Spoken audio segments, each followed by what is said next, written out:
أعوذ بالله من الشيطان الرجيم بسم الله الرحمن الرحيم يا أيها الذين آمنوا لا تقدموا بين يدي الله ورسوله واتقوا الله إن الله سميع عليم يا أيها الذين آمنوا لا ترفعوا أصواتكم فوق صوت النبي ولا تجهروا له بالقول كجهر بعضكم لبعض أن تحبط أعمالكم وأنتم لا تشعرون وقال الله سبحانه وتعالى إن الله وملائكته يصلون على النبي يا أيها الذين آمنوا صلوا عليه وسلموا تسليما اللهم صل على محمد وعلى آل محمد كما صليت على إبراهيم وعلى آل إبراهيم إنك حميد مجيد اللهم بارك على محمد وعلى آل محمد كما باركت على إبراهيم وعلى آل إبراهيم إنك حميد مجيد আলহামদুলিল্লাহ দয়াময় মেহেরবান মাবুদ আল্লাহ রাব্বুল আলামিনের কাছে শুকরগুজার হচ্ছি যে আল্লাহ রাব্বুল আলামিন আমাদেরকে সাইয়্যিদুল আইয়াম জুমার দিনে সাইয়্যিদুল মাকান আল্লাহ রাব্বুল আলামিনের ঘরে আল্লাহ রাব্বুল আলামিনের সর্বশ্রেষ্ঠ সৃষ্টি মানুষ এবং তার মাঝে সবচেয়ে দামি ঈমানদার করে আল্লাহ রাব্বুল আলামিনের কাছে সবচেয়ে দামি সময় মাজালিসুজ যিকিরে আমাদেরকে আগে ভাগে আসার বসার তৌফিক যোগ্যতা সুস্থতা মন মানসিকতা পরিবেশ পরিস্থিতি দান করলেন সেই রব্বুল আলামিনের কাছে সর্বাগ্রে কৃতজ্ঞ হচ্ছি কালিমাতুশ শুকর আদায় করছি সকলে পড়ছি আলহামদুলিল্লাহ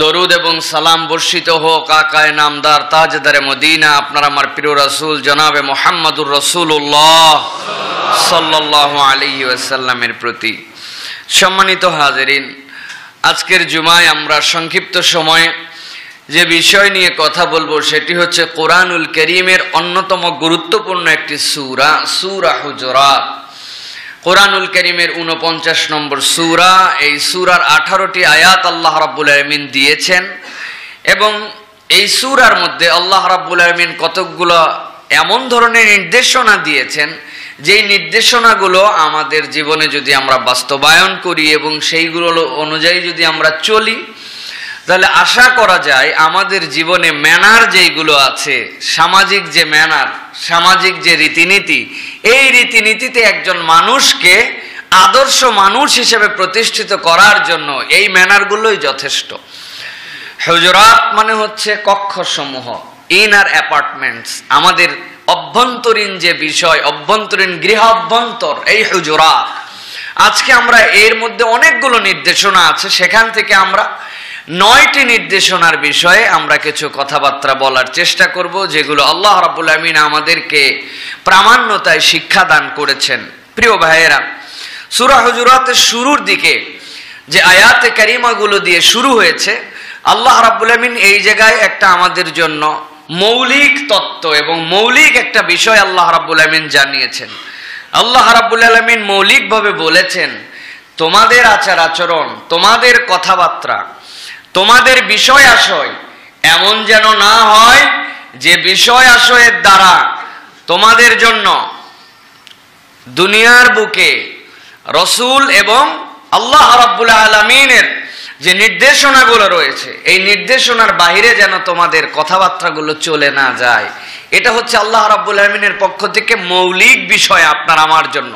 আল্লাহ রাব্বুল আলামিন বলছেন, লা তারফাউ আসওয়াতাকুম ফাওকা সাওতিন নবী, তোমাদের কথাগুলো যেন এমন না হয় যে রসুলের কথার উপরে তোমাদের কথা চলে গেছে। যদিও এই আয়াতে কারিমা অবতীর্ণ হওয়ার একটা প্রেক্ষাপট আছে। রসুল আরবি সাল্লাল্লাহু আলাইহি সাল্লামের দরবারে সব সাহাবী বসেছিলেন। রসুল আকরাম সাল্লাল্লাহু আলাইহি সাল্লামের কাছে বনি তামিম গোত্র আসলো। আসার পরে তারা বলল, ইয়া রাসূলুল্লাহ, আমাদের জন্য আপনি একজন প্রশাসক নিয়োগ করে দেন যে আমাদের জন্য আপনার পক্ষ থেকে আল্লাহর বিধিবিধানের বাস্তবায়ন করবে, বিচার ফায়সালা করবে। আল্লাহ রসুল বললেন, তোমরা তোমাদের মধ্য থেকে প্রস্তাব দাও কাকে বনি তামিম গোত্রের জন্য প্রশাসক নিয়োগ করা যায়। হযরত আবু বকর সিদ্দিক রাদিয়াল্লাহু তাআলা আনহু, হযরত ওমর রাদিয়াল্লাহু তাআলা আনহু উপস্থিত ছিলেন। হযরত আবু বকর সিদ্দিক রাদিয়াল্লাহু তাআলা আনহু বললেন, ইয়া রাসূলুল্লাহ, আপনি কাব বিন মাবাদকে বনি তামিম গোত্রের প্রশাসক হিসেবে নিয়োগ করেন। হযরত ওমরে ফারুক রাদিয়াল্লাহু তাআলা আনহু বললেন যে আপনি আকরাম ইবনে হাবিসকে নিয়োগ করেন। এখন হযরত আবু বকর একটা প্রস্তাব করেছেন, হযরত ওমর একটা প্রস্তাব করেছেন। যে যার প্রস্তাবের পক্ষে যুক্তি দিচ্ছেন যে না, মাবাদ কেন আমি বলেছি সে বেশি ভালো। হযরত ওমর রাদিয়াল্লাহু তাআলা বলছেন আমি হাবিসের কথা বলেছি সে কেন ভালো। কথাটা দুইজনার বলতে বলতে রাসূল আরবি সাল্লাল্লাহু আলাইহি ওয়াসাল্লামের সামনে একটু কথাগুলো জোরে হতে শুরু করছে। আল্লাহ রাব্বুল আলামিন কিয়ামত পর্যন্ত মানুষের জন্য শিক্ষা দিলেন, আবু বকর ওমরকে দৃষ্টান্ত হিসেবে দাঁড় করালেন। আল্লাহ বললেন, লা তারফাউ আসওয়াতাকুম ফাওকা সাওতিন নবী, খবরদার আবু বকর ওমর ওসমান সাবধান হও, তোমাদের কথা যদি আমার রসুলের কথার উপরে উঠে তাহলে তুমি আবু বকর ওমর হতে পারো, কিন্তু আমি আল্লাহ বললাম তোমার আমলকে আল্লাহ এমন নিঃশেষ করে দিবেন, তুমি কিছু হারায় গেলে তো অন্য সময় দেখতে পাও, মসজিদে ঢুকেছো তোমার জুতা নিয়ে এসেছিলে তোমার জুতা নাই, তুমি খুঁজে পাচ্ছ না, বুঝতে পারো আমার জুতা চুরি হয়েছে।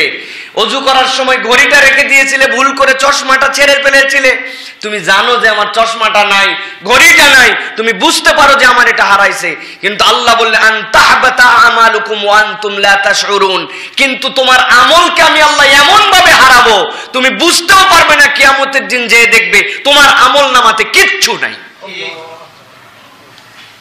আল্লাহ রাব্বুল আলামিন কি সাংঘাতিক বার্তা দিলেন। তাফসীরে কুরতুবীর মধ্যে এসেছে, আহসানুল বায়ানের ভিতরে এসেছে, তারা বলছেন মুফাসসিররা যদিও আয়াতে কারিমাটা একটা ব্যক্তিকে এবং একটা বিশেষ প্রেক্ষাপটকে কেন্দ্র করে নাজিল হয়েছে, কিন্তু এটার শিক্ষা কিয়ামত পর্যন্ত উম্মতের জন্য আছে।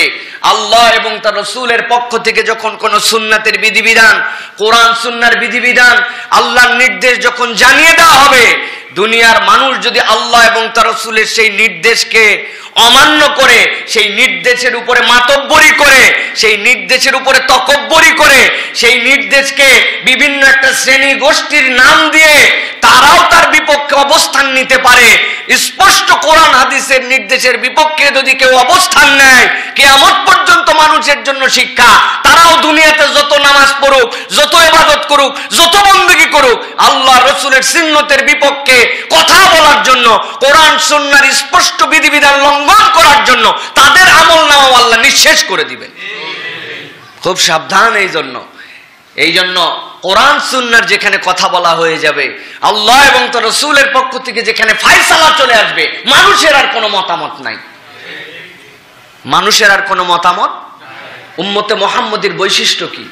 উম্মতে মুহাম্মদীর বৈশিষ্ট্য হচ্ছে সামি'না ওয়া আতা'না। এটাই হচ্ছে আমাদেরকে অনন্য করেছে। আল্লাহর কোন উম্মতের ব্যাপারে বলেন নাই কুনতুম খায়রা উম্মাতিন উখরিজাত লিন-নাস। আল্লাহর কোন উম্মতের ব্যাপারে বলেন নাই যে তোমরাই সর্বশ্রেষ্ঠ উম্মত। কেন তোমরা সর্বশ্রেষ্ঠ?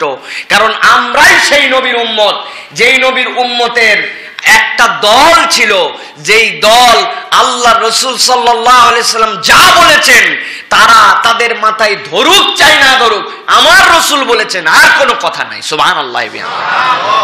এটার সর্বোচ্চ নজির দেখাইছিলেন হযরত আবু বকর সিদ্দিক রাদিয়াল্লাহু তাআলা আনহু। আবু বকর সিদ্দিক রাদিয়াল্লাহু তাআলা আনহুর কাছে আবু জেহেল গেছে, বলে এতদিন পর্যন্ত মুহাম্মাদের ব্যাপারে অনেক কথা বলেছি, মিথ্যা বলে, উল্টাপাল্টা বলে, বাট আমার হাতে সেই রকম ভাবে প্রামাণ্যতা ছিল না, কিন্তু আজকে প্রমাণ হয়ে গেছে। কেমনে প্রমাণ হয়েছে? বলে সকালবেলা কাবার চত্বরে আমি হাজির হয়েছি। মুহাম্মদ বলে কি জানো? মুহাম্মদ বলছে গত রাত্রে নাকি মুহাম্মদ এই মক্কা থেকে বাইতুল মুকাদ্দাস গেছে। খালি বাইতুল মুকাদ্দাসই না, এরপরে নাকি আরো কত আসমান জমিন সব ভ্রমণ করছে। বাইতুল মুকাদ্দাস বলা পর্যন্তই আবু জেহেল থামায় দিছে, আর বলা লাগবে না, থামো। কি হয়েছে? বলে বাইতুল মুকাদ্দাস যেতে মক্কা থেকে একটা মানুষের কমসে কম 7 দিন লাগে ঘোড়ার পিঠে করে যেতে, আর তুমি এক রাত্রে বাইতুল মুকাদ্দাস খালি যাও নাই, আবার বজরের আগে মক্কায় ফেরত আইছো। আমি এখন লোকজন যদি নিয়ে আসি কথা ঘুরাবা না তো? আল্লাহ নবী বলছেন আমি কথা ঘুরাবো কেন, আমি কথা ঘুরানোর মতো লোক নই। চিনেন তো? দৌড়াই আবু বকর সিদ্দিককে নিয়ে আসছে উম্মুল খায়রের বাড়ির থেকে। আসো আসো আসো তাড়াতাড়ি, উম্মুল খায়রের ছেলে আছে। কি হয়েছে? সকালবেলা কেন নিয়ে আসছো? এতদিন পর্যন্ত প্রমাণ দিতে পারি নাই, আজকে প্রমাণ হয়ে গেছে। দ্রুতগামী ঘোড়া নিতে লাগে 7 দিন, আর মোহাম্মদ নাকি এই রাত্রেই গেছে, আরো তো অনেক দূর গেছে, সেগুলা বাদই দিলাম। বাইতুল মুকাদ্দাসে যে আবার ফেরত আসছে, আজকে মিথ্যাবাদী প্রমাণ হয়ে গেল। মুহাম্মদ এই কথা বলছো কিনা বলো? মুহাম্মদ সাল্লাল্লাহু আলাইহি ওয়াসাল্লাম বললেন শোনো, ওইটুকুই নয়, শুধু আল্লাহ আয়াতে কারিমা নাজিল করলেন সুবহানাল্লাযী আসরা বিআবদিহি লাইলাম মিনাল মাসজিদিল হারাম ইলাল মাসজিদিল আকসাল্লাযী বারাকনা হাওলাহু লিনুরিয়াহু। আল্লাহ রাসূল তেলাওয়াত করে বললেন কেবলমাত্র এইটুকুই নয়, প্রথম, দ্বিতীয়, তৃতীয় 7 আসমান ভেদ করে আল্লাহ রাব্বুল আলামিন সিদরাতুল মুনতাহা ঊর্ধ্ব কাছে আমাকে নিয়ে গেছেন, আবার ফজরের আগে এখানে হাজির করছেন। আবু বকরকে বলল শুনছো আবু বকর, এই যে দেখো, মাথা ব্যথা ঠিক আছে। আবু বকর সিদ্দিক মক্কাবাসীর দিকে তাকায়া কাবার দিকে ফিরলেন, কাবার দিকে ফিরে বললেন ওয়াল্লাহি রব্বুল কাবা সাদ্দাকতা ইয়া রাসূলুল্লাহ। কাবার রবের কসম করে বলতেছি আবু জেহেল শোনো, আমার নবী যা বলছে এক চুলো বাড়ায় বলে নাই, আমার নবী অবশ্যই এটা করছে, আমি সত্যায়ন করলাম। সুবহানাল্লাহ। আবু বকর সিদ্দিকের নাম ছিল হচ্ছে আল কুরাইশি। আবু বকর কিন্তু কুরাইশ বংশে, রাসূলের বংশে কুরাইশি, কিন্তু আল্লাহ রাব্বুল আলামিন বললেন তার কেবল কুরাইশি নয়, তিনি হচ্ছেন সিদ্দিক আকবর, পৃথিবীর সবচেয়ে বড় সত্যায়নকারী। সুবহানাল্লাহ। সবচেয়ে কাছের যারা লোক ছিল হযরতে মুসা আলাইহিস সালামের, ঈসা আলাইহিস সালামের, তারা মুসা আলাইহিস সালাম, ঈসা আলাইহিস সালাম কিছু করলেই সাথে সাথে আগে জিজ্ঞাসা করত। এত বড় বিস্ময়কর ঘটনা, একবারই দিয়ে 12 রাস্তা করে পার করে নিয়ে চলে গেছেন ওই পারে যাওয়ার পরে প্রথমে বলে যে পার করে তো নিয়ে আসছো, খুব ভালো কথা, কিন্তু ওই রাস্তা দিয়ে দেখতেছে এখন ফেরাউনও আসতেছে, ঠেকাও। আরে বাবা, পার করলাম তার জন্য আগে কৃতজ্ঞ হ, খুশি হ। এইগুলো না বলে মুসা আলাইহিস সালামরা আগে বলে যে এই রাস্তায় পার করছো ভালো কথা, কিন্তু পিছন দিক থেকে ওরাও আসতেছে, ওইটা ঠেকাও আগে। এ হচ্ছে অন্য নবীর উম্মতদের বৈশিষ্ট্য। আর আল্লাহর নবীর উম্মতের বৈশিষ্ট্য, আল্লাহর নবী মুখের থুতু ফেলে দিয়েছেন, কে কার আগে থুতু মুবারক নিতে পারবে, পারাপারি করছে। আল্লাহর নবী যা বলছেন কিচ্ছু বুঝি না, আমার নবী বলছেন এটাই আমার শেষ কথা। সুবহানাল্লাহ। সামি'না ওয়া আতানা। আল্লাহর নবীর জন্য বুক দিয়ে তীর ধরতেছে, তীর গুনছে 29টা, কেউ বলছেন আরো বেশি, কিন্তু আল্লাহর নবীর দিকে মুখ ফিরায় হাসে। তীর পিঠে বিঁধে আর নবীর দিকে মুখ ফেরায় হাসে। কারণ কি? আমার তীর আমাকে কষ্ট দেয়, আমার কষ্টের ভাষা যদি আমার মুখে থাকে, আল্লাহর নবী দেখলে যদি কষ্ট পান। এটা হচ্ছে আল্লাহর নবীর উম্মতের বৈশিষ্ট্য, আল্লাহর নবীর সাহাবীদের বৈশিষ্ট্য, সেটা হচ্ছে সামি'না ওয়া আতা'না। আল্লাহ বলছেন ওই রকম পারফেক্ট ম্যান তাদের জন্য বলতেছেন আন তাহবাতা আমালুকুম ওয়া আনতুম লা তাশুরুন। তোমাদের আমল শেষ হয়ে যাবে, তুমি কল্পনাও করতে পারবে না। প্রিয় ভাইয়েরা, আল্লাহ রাব্বুল আলামিন এর দ্বারা বুঝাচ্ছেন সুন্নাহ এবং বিদআত আপনার সামনে যদি পরিষ্কার হয়ে যায়, কোনো সে নাই, কোনো কথা নাই, আপনি যদি কোনো যুক্তিতে আল্লাহ রসুলের কথার উপরে আপনার কথাকে নিয়ে আসেন, তাইলে আপনার আমার আমল নামাও শেষ হয়ে যাবে। দুনিয়ার সব আলেম একদিকে বলেন, আপনি বলেন আমরাও তো কিছু বুঝি। হ্যাঁ, আমরা কিচ্ছু বুঝি না। আপনি বোঝেন, বুঝলে কোনো সমস্যা নাই, কিন্তু ওই পারে যাওয়ার পরে দেখতে পাবেন কিচ্ছু নাই, সব শেষ। প্রিয় ভাইয়েরা, এই জন্য আল্লাহ রাব্বুল আলামিন আপনার আমার জন্য এই যে ম্যানার, এই শিক্ষাগুলো আল্লাহ রাব্বুল আলামিন দিয়েছেন। অন্য অন্যতম একটা সূরা হচ্ছে সূরা হুজুরাত। আপনাদের জন্য এটা ইন কোর্স দিলাম, এই সপ্তাহ পুরোটা পড়বেন এই সূরাটা। 49 নম্বর সূরা, 18টা আয়াত আছে এর মধ্যে। আপনারা যে 18টা আয়াত পড়বেন কোরআন থেকে, যের মধ্যে আল্লাহ কি বলেছেন, এটার ব্যাখ্যাগুলা কি করা হচ্ছে, অ্যাপস নামাবেন, কোরআনের তাফসীরের অ্যাপস নামাবেন, পড়বেন, আর এটার মধ্যে থেকে দেখবেন যে আল্লাহ রাব্বুল আলামিন আপনার আমার জন্য কি বিউটিফুল নির্দেশনা দিয়েছেন। আমরা আজকে 9টা, অনেকগুলো কথা আছে, আমি 9টা বিষয়কে ফাইন্ডিংস করেছি, সেখান থেকে আজকে আমরা কিছু কথা শোনার চেষ্টা করব। প্রিয় ভাইয়েরা, আল্লাহ রাব্বুল আলামিন প্রথম আপনার আমার জন্য বলছেন, যেটা এর মধ্যে নির্দেশনার মধ্যে অন্যতম একটা, সেটা হচ্ছে ফাতাবাইয়ানু। প্রথম নির্দেশনা হচ্ছে ফাতাবাইয়ানু। এখান থেকে আমাদের জন্য শিক্ষা। এর মানে কি? ইনভেস্টিগেট, পরীক্ষা করো। কি পরীক্ষা করবে? আল্লাহ রাব্বুল আলামিন বলছেন, ইয়া আইয়ুহাল্লাযীনা আমানু ইন জাআকুম ফাসিকুম বিনাবাইন ফাতাবায়ানু আন তুসিবু কওমান বিজাহালাতিন ফাতুসবিহু আলা মা ফাআলতুম নাদিমিন। আমার আল্লাহ রাব্বুল আলামিন বলছেন, ঈমানদারদের জন্য এটা দায়িত্ব করা হলো, যদি তোমাদের কাছে কোনো সংবাদ আসে, যদি কেউ তোমাদের কাছে কোনো সংবাদ নিয়ে আসে, হুট করে এই সংবাদ গ্রহণ করে ফেলো না। এই সংবাদের উপরে ভিত্তি করে তোমরা কোনো সিদ্ধান্ত চূড়ান্ত নিয়ে ফেলো না। ফাতাবায়ানু, তোমরা আগে এটাকে ইনভেস্টিগেট করো, এটাকে পরীক্ষা করো। এই পরীক্ষা নিরীক্ষা করে তারপরে এটার সত্যাসত্য নির্বাচন করে তারপরে তোমরা সিদ্ধান্তের মধ্যে যাও। যদি এরকম না করো, আল্লাহ বলছেন আন তুসিবু কওমান বিজাহালাতিন ফাতুসবিহু আলা মা ফাআলতুম নাদিমিন, তোমরা এমন ক্ষতিগ্রস্ততার মধ্যে পড়বে, এমন ধরনের বিভ্রান্তির মধ্যে পড়বে, যার জন্য তোমাদেরকে চূড়ান্ত মাসুল দিতে হবে। আল্লাহ রাব্বুল আলামিন আয়াতে কারিমা নাজিল করলেন। আল্লাহ রাসূল সাল্লাল্লাহু আলাইহি ওয়াসাল্লাম ওয়ালিদ ইবনে উকবা থেকে আল্লাহ নবীর কাছে বর্ণনা এসেছে, উম্মাহাতুল মুমিনিন আল্লাহ নবীর স্ত্রীর একটা বংশধর, তারা ঈমান এনে ফেললেন। ঈমান আনার পরে আল্লাহ রাসূল সাল্লাল্লাহু আলাইহি সাল্লামের সাথে গোত্রের যখন চুক্তি হলো, আল্লাহ রাসূল সাল্লাল্লাহু আলাইহি ওয়াসাল্লাম বনু মুস্তালিকের সাথে চুক্তি করলেন যে তোমরা যদি ঈমান আনো, ঈমান আনার পরে তোমাদের দায়িত্ব হবে তোমাদেরকে যাকাত আদায় করে দিতে হবে। তারা বললেন অবশ্যই আমরা আপনার শর্তে রাজি হয়ে গেলাম, ঈমানও আনবো, আবার আমাদের সম্পদের যাকাতগুলা তুলে আপনার কাছে পাঠিয়ে দিব। কত তারিখ? এত তারিখ পর্যন্ত তোমাদের জন্য নির্ধারণ করে দেওয়া হলো। আল্লাহ নবী ওয়ালিদ ইবনে উকবা রাদিয়াল্লাহু তাআলা আনহুকে পাঠালেন, ওয়ালিদ যাও তাদের যাকাতগুলা কালেকশন করে নিয়ে আসো। ওয়ালিদ ইবনে উকবার সাথে বনু মুস্তালিকের পুরাতন শত্রুতা ছিল, তাদের সাথে রেষারেষি ছিল দুই গোত্রের মধ্যে। ওয়ালিদ ইবনে উকবা চিন্তা করলেন তারা ঈমান এনেছে, ঠিক আছে, আল্লাহ নবীকে যাকাতও দিবে, ঠিক আছে, কিন্তু আমার সাথে তো তাদের শত্রুতা আছে, আমাকে একাই পাঠাচ্ছেন আল্লাহর নবী, আমারে যদি কাছে পেয়ে তারা প্রতিশোধ নিয়ে হত্যা করে ফেলে। অন্তরের মধ্যে ভয় আসলো। নিজে নিজে চিন্তা করে পথিমধ্য থেকে ঘুরে এসে আল্লাহর নবীকে বললেন, ইয়া রাসূলুল্লাহ, এতদিন তো তাদের চরিত্র সম্পর্কে তিনিও জানেন, ওয়ালিদ ইবনে উকবা।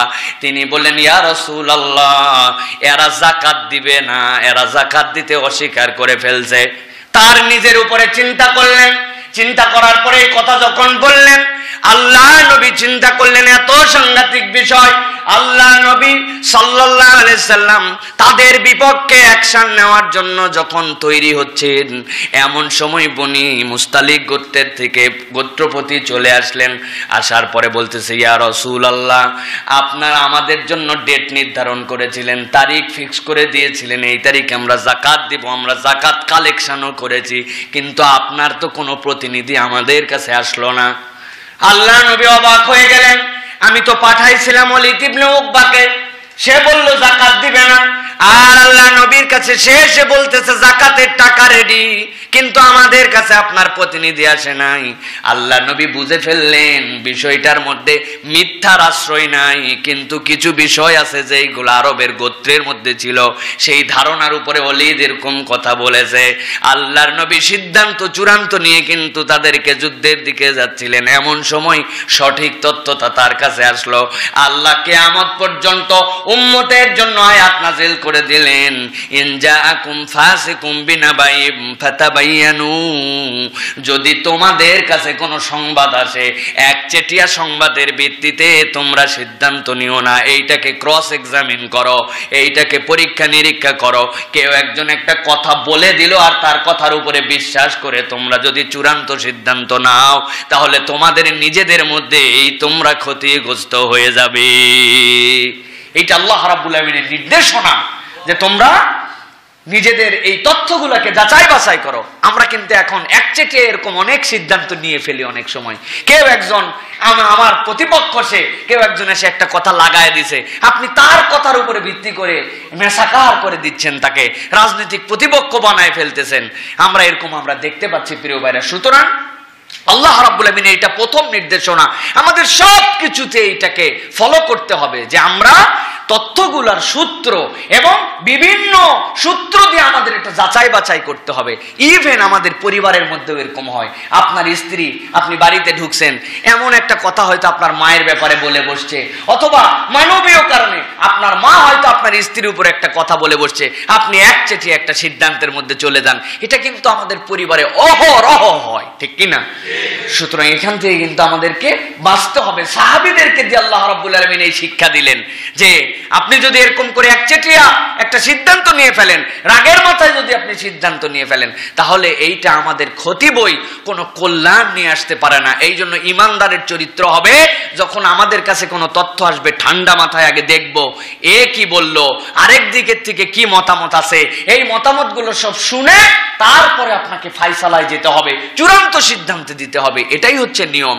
এমনকি আমাদের যে সামাজিক এখন ব্যাধি, আমাদের যে তালাক, যেটা এখন সামাজিক ব্যাধি হয়ে দাঁড়াইছে, বিবাহ এবং তালাকের ক্ষেত্রেও এটা হচ্ছে ইসলামের রুলস, যে যখন কেউ তালাকের ফতুয়া দিতে যাবে, তালাক সংগঠিত হয়েছে কিনা, এখন স্বামী স্ত্রীর মধ্যে কি বিধান কার্যকর হবে, সেই ক্ষেত্রে কেউ একজন খুলু ফোনে ফোনে বলে দিল, মুখে মুখে বলে দিল, আপনি ফতুয়া দিয়ে দিলেন, হবে না। দুই পক্ষের স্টেটমেন্ট নিতে হবে, লিখিতভাবে তাদের কাছে ডকুমেন্ট জমা দিতে হবে। যিনি ফতুয়া দিবেন তিনি লিখিতভাবে আবার আপনার কাছে উত্তর দিবেন, কোনো মুখে মুখে ফোনে ফোনে এরকম কোনো কারবার নাই। এটা খুব সাবধান, নচেত এটা খুব সাংঘাতিক সিদ্ধান্তে রূপান্তর হতে পারে। আপনারে কেউ একজন বলে অমুক অমুক এইভাবে বলছে, হুজুর এখন কি ফতোয়া হবে? আমি বলে দিলাম বউ 3 তালাক হয়ে গেছে, বউয়ের সাথে থাকা হারাম।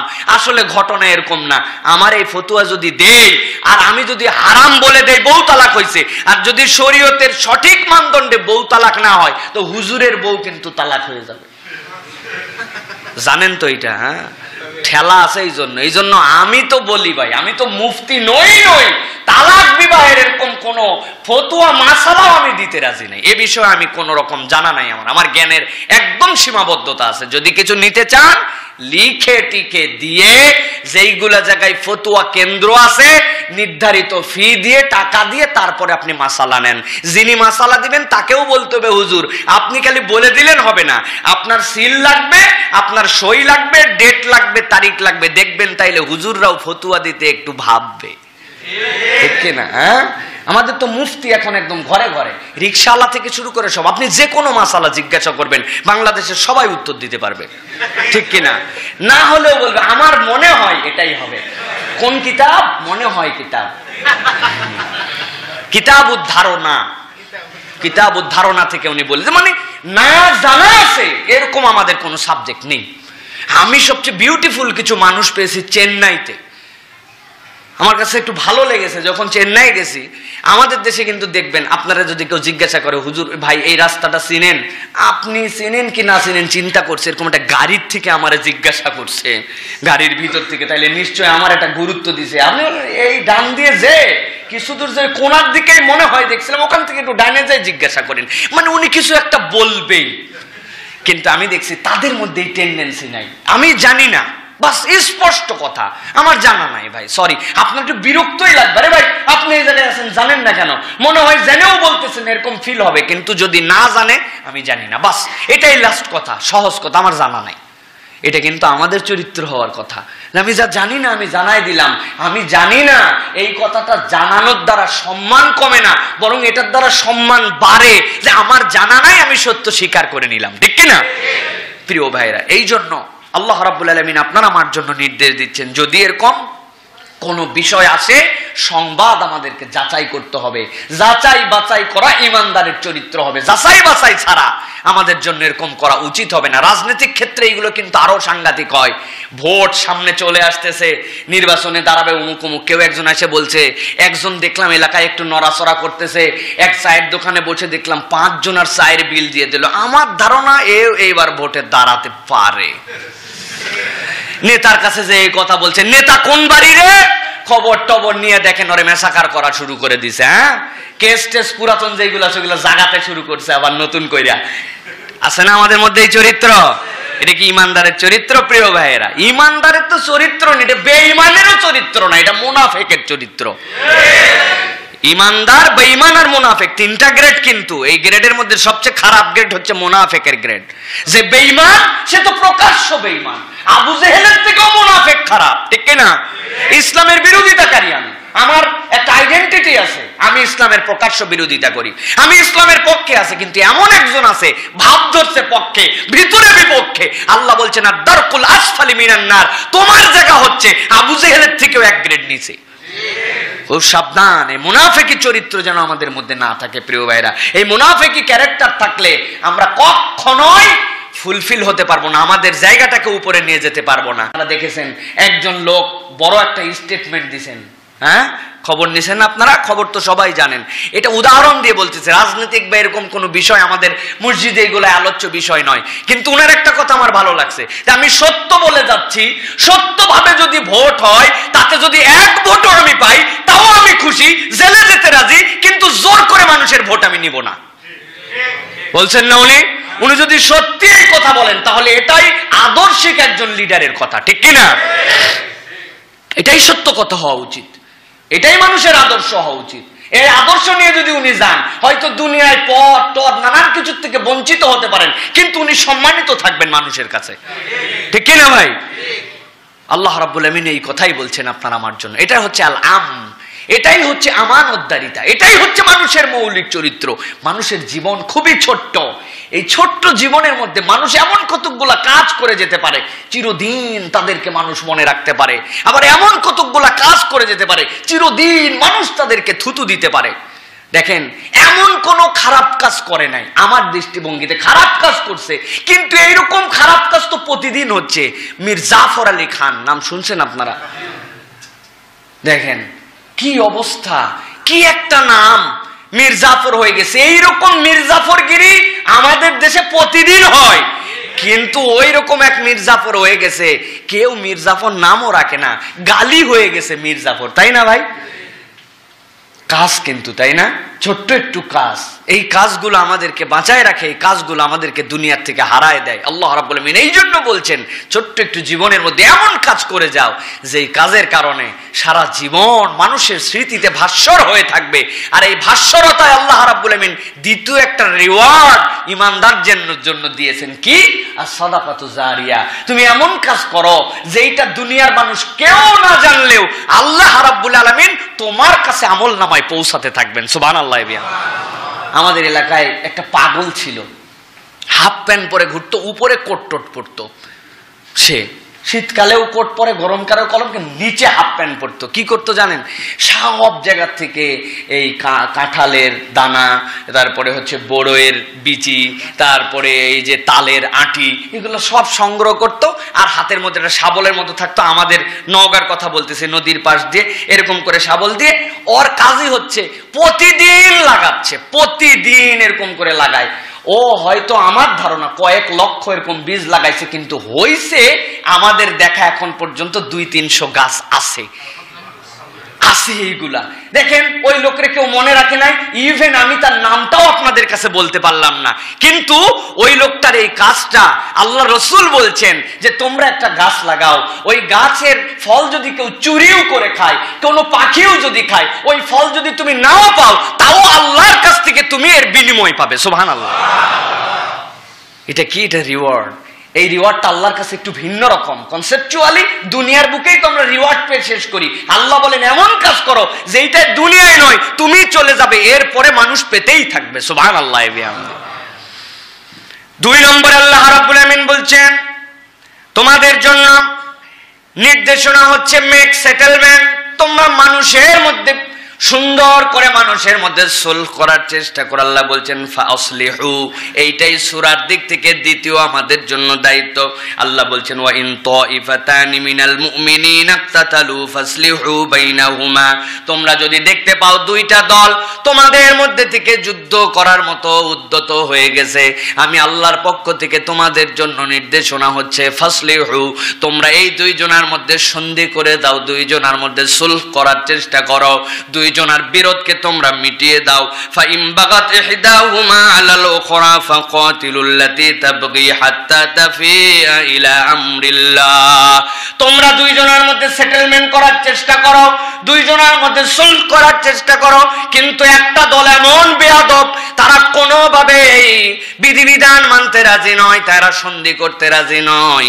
আল্লাহ বলছেন যেই দলটা এই সেটেলমেন্ট মানতে রাজি নয়, যেই দলটা বাড়াবাড়ি করতে চায়, আমি আল্লাহ আবার নির্দেশ দিলাম যারা বাড়াবাড়ি করতে চায় আর যারা বাড়াবাড়ি করতে চায় না, ওই করতে চায় না দলের হয়ে তোমরা যারা যুদ্ধ করতে চেয়েছিলে না, তারাও ওই বাড়াবাড়ি করা লোকের বিপক্ষে যুদ্ধে যাও, তারপরেও তোমরা সন্ধি করার চেষ্টা করো। আল্লাহ রাব্বুল আমিন বলছেন ফাইন ফাত, এরপরে যখন তারা দেখলো যে আমরা তো বাড়াবাড়ি করেছিলাম, মাতব্বরি করেছিলাম, অমুক দল আমাদের মধ্যে এসে সন্ধি করার চেষ্টা করেছিল, কিন্তু আমরা সন্ধি মানা না করার কারণে আজকে যুদ্ধ আমাদের সাথে বেঁধে গেছে, এখন যুদ্ধ বাঁধার পরে দেখা যাচ্ছে আমরা তো পরাজিত হয়ে যাব, আমাদের ওই আগের সিদ্ধান্ত যে হটকারিতা করেছিলাম এটা ভুল ছিল।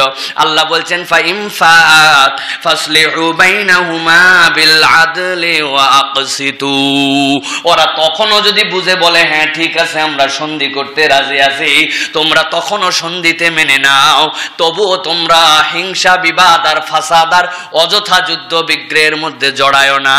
ইমানদারের চরিত্র হবে মানুষের মধ্যে সমাধান করে দেওয়া, মানুষের মধ্যে বিভেদ সৃষ্টি না করা, মানুষের মধ্যে বিভেদ যেন না হয়, মানুষের মধ্যে যেন সেটেলমেন্ট হয়, মানুষের মধ্যে যেন দুইটা ভাই গন্ডগোল লাগছে, ওই দুইটা ভাইয়ের গন্ডগোল মিটিয়ে দেওয়া, এটা ইমানদারের চরিত্র। আমরা তো এখন বাতাস দেই, ঠিক না ভাই? আমরা কিন্তু এখন বাতাস দেই, দুইজন গন্ডগোল লাগছে, বেটা কিসের মুখে মুখে হাত থাকতো, মুখে মুখে কিরে, দূর থেকে আপনি একটা বাতাস দিয়ে দিয়েছেন, ওরাও চিন্তা করছে তাই তো, তোর বাপ কি খাওয়াইছে আর আমার বাপ কি খাওয়াইছে দেখি আয়, লেগে গেল মারামারি, আপনি দূর থেকে দেখতেছেন দারুণ লাগা লাগা মার। আমি নিজে দেখছি বাসের মধ্যে দিয়ে যাচ্ছি, আমরা জানিও না যে কি বিষয় নিয়ে গন্ডগোল হচ্ছে, কি হচ্ছে না হচ্ছে, আমার পিছনের সিটে বাসের থেকে বাস একটু স্লো স্লো যায় যায়, আরে আমি বললাম ভাই আপনি মার মার বলতেছেন, ওদের ঘটনা কি, গন্ডগোল কি, কি নিয়ে কিছুই তো জানেন না। কয় হুজুর আর বললেন না, ফাটাক এইগুলা ফাটায় ফাটায়, এটা ইমানদারের চরিত্র।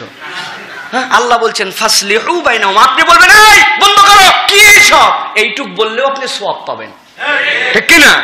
হয়তো আপনার এই কথা এফেক্টই হয় না, কিন্তু ছুটে যাও ভাই, ছুটে যাও, মধ্যে আপনি দাঁড়ায় গেছেন, দুই ভাই গন্ডগোল লাগছে, আপনি মধ্যে দাঁড়ায় গেছেন, এদিক থেকে এক ঘুষি আপনার গায়ে পড়ছে, ওদিক থেকে পড়ছে, আপনি তারপরেও ভাই আমারে মার, তারপরেও তোরা মারামারি করিস না, দোহাই লাগে ভাই মারামারি করিস না ভাই, কথাবার্তা দিয়ে আলোচনা দিয়ে মাতব্বর একজনকে মেনে একজনকে সালিশ মেনে গন্ডগোল করিস না ভাই, তোরা মারামারি করিস না ভাই, মারামারি করলে এই মায়ের কখনো ওঠে না, ওঠে উঠে। একজন ভদ্রলোকের একজন একটা থাপ্পড় দিয়ে দিছে, বিচার করে যে থাপ্পড় দিছে তার 100টা থাপ্পড় দেওয়া হবে, কিন্তু এই যে ভদ্রলোকের গায়ে একটা থাপ্পড় পড়ছে, এটা তুলতে পারবেন? হ্যাঁ, তুলতে পারবেন? কোনোদিনও তোলা যাবে না। এই জন্য আল্লাহ বলছেন ফাসলিহু, তোমাদের দায়িত্ব হলো তোমরা সেটেলমেন্ট করো, মানুষের মধ্যে যেন বিভেদ না হয়, কিন্তু আমরা তো এখন বাতাস দিয়া বিভেদ বাড়াচ্ছি, এটা ইমানদারের চরিত্র নয়, এরকম আমরা করতে পারি না প্রিয় ভাইরা। আর ছোট ছোট বিষয় আমাদের মধ্যে রেশারেশি তৈরি হয়েছে, এখন ছোট্ট বিষয় পাওয়ার দেখানো, ঠিক না? কিছু হতে না হতে পাওয়ার দেখানো, একটু কথা কাটাকাটি, ফোন দিয়ে যাই তোরা কই আছিস, আয়া পড়তো সব, এক ফোন পাইছি আমরা, আরে বাবা রে বাবা কি দাপট সবগুলোর, উনার বন্ধু বান্ধব সান্ডা পান্ডা আছে ওইগুলোরে ডাকতেছে, ওরাও বলতেছে তোর কয়টা আছে আমার কয়টা আছে দেখি, তুই আয়া পর। এই যে গন্ডগোল শুরু হয়ে গেল আমাদের মধ্যে, এই রেশারেশি চলতেছে চলতেছে চলতেছে, এর কোনো উপকার নাই প্রিয় ভাইরা, একটুকু উপকার নাই। ইমানদারের চরিত্র যদি হতো যে আমার আল্লাহ বলছেন, তোমাদের মেন্টালিটি হবে মানুষের মধ্যে বিভেদ দূর করে দেওয়া, মানুষের মধ্যে যতগুলা গন্ডগোল ফাসাদ আছে এইগুলা ন্যায় বিচারের সাথে তাদের মধ্যে যেন দুই পক্ষের মধ্যে দূরত্ব তৈরি হয়। ইভেন এই ক্ষেত্রে মিথ্যা কথা বলাকেও শরীয়তে অ্যালাউ করছে। দুইজনের গন্ডগোল মিটানোর জন্য আপনি বলছেন ভাই তুই তো বলতেছিস ওই হেভি তোর বিপক্ষে কথা বলছে, এ করছে করছে, আমি তো ভিন্ন কথা শুনলাম। যাওয়ার পরে বলছে আসলে আমার ভুল হয়েছিল, যে সম্মানিত মানুষ এরকম কথা বলাই উচিত হয় নাই, খুব আফসোস করতেছে, আর তোর জন্য বলতেছে হারে বড় ভাইয়ের সাথে এইরকম কাজ আমি করে ফেললাম। আসলে কিন্তু ও বলেনি, যাওয়ার পরে বলছিল বড় ভাই পাই আমি খালি ওরে জায়গা মতো। আপনি উল্টাটা কইছেন, ওর কাছেও যাই আবার বলছেন যাই তুই যে এরকম কথা বললি, এই কথা বলে উনি কিন্তু ঘাবড়ায় গেছে ভাই, তুই আর বাড়াবাড়ি করিস না, যা ঘাবড়াইছে তোর কথাবার্তা আমি বলার পরে দেখছি, তুই আর বাড়াবাড়ি করিস না। এও দেখলো এক কথা বলছে, ও এক কথা বলছে, দুইজনের মধ্যে গন্ডগোল মিটাই দিচ্ছেন। এই যে একটু পদ্ধতির আশ্রয় নিয়ে মিথ্যা বলেছেন, এইটাকে ইসলাম অ্যালাউ করেছে, তারপরে গন্ডগোলকে অ্যালাউ করে নাই। আর আমরা তো মিথ্যা কথা লাগায়া আরো গন্ডগোল বাড়াই দেই দুই ভাইয়ের মধ্যে, ঠিক কি না প্রিয় ভাইরা? এটা কিন্তু মুসলিম ক্যারেক্টার নয়, এটা কোরআনের নির্দেশনা নয়। এখান থেকে আমাদেরকে বেঁচে থাকতে হবে। আল্লাহ রাব্বুল আমিন আমাদেরকে বুঝ দান করুক, বলেন আল্লাহুম্মা আমিন। এরপর আল্লাহ রাব্বুল আমিন বলছেন ও আকসিতু, 3 নম্বর নির্দেশনা হচ্ছে অ্যাক্ট জাস্টলি, তোমরা ঠিকঠাক মতো বিচার করো। ওয়া আকসিতু, আল্লাহ বলছেন ফাইন ফাসলিহু বাইনাহুমা বিল আদলি ওয়া আকসিতু, যদি তারা বুঝে ফেলে, যদি তারা দুইজন একজন আর আরেকজনের উপর থেকে যুদ্ধ বিগ্রহ সরায় নেয়, এখন তোমাদের দায়িত্ব কি? ওয়া আকসিতু, তোমরা ন্যায় বিচার করো। তোমাদের জন্য আল্লাহ রাব্বুল আমিন বললেন তোমাদের জাস্টিস করো, তোমরা কোনো পক্ষের প্রতি পক্ষাবলম্বন করো না। যদি তোমরা দুনিয়ার বুকে আল্লাহ রাব্বুল আমিনের কাছে কিয়ামতের দিনে আদালত পেতে চাও, তাহলে তোমার বিবেক অনুযায়ী যতদূর পর্যন্ত তোমার ক্ষমতা, ওই পর্যন্ত তুমি মানুষের সাথে সুবিচার করার চেষ্টা করো। কোন দলের পক্ষে কোন রকম ঘুষ খেয়ে, কোন রকম দলের সাথে প্রভাবিত হয়ে তোমাদেরকে যেন ন্যায় বিচার থেকে সরায় না দেয়। তোমরা যদি দুনিয়ার বুক থেকে ন্যায় বিচার থেকে সরে যাও, জেনে রাখো দুনিয়ার বুকে তোমাদের জন্য গজব চলে আসবে, তোমাদের মহামারী চলে আসবে, তোমাদের জন্য এমন রোগ বালাই চলে আসবে, তোমাদের রিজিকের এমন টানাটানি চলে আসবে, কামাই করবে অনেক, কিন্তু ন্যায় বিচার সমাজে না থাকলে দেখবে সমাজের মধ্যে সেইটা দিয়ে শান্তি হবে না। সমাজের মধ্যে শান্তি হবে না যদি ন্যায় বিচার না থাকে।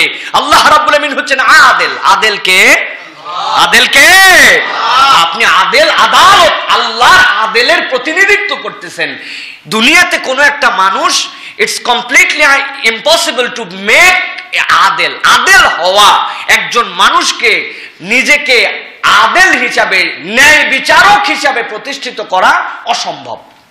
দুনিয়ায় কেউ ন্যায় বিচারক হতে পারে না, ন্যায় বিচারক একমাত্র আল্লাহ। কিন্তু আপনাকে আকসিতু, আপনাকে চেষ্টা করতে হবে আপনার সাধ্যের মধ্যে সবচেয়ে বেশি সুবিচার করার জন্য। রাসূল আরবি সাল্লাল্লাহু আলাইহি সাল্লামের বিচারেও অসন্তুষ্ট হয়েছিল, হয়েছে না? কোরআনের মধ্যে আছে না?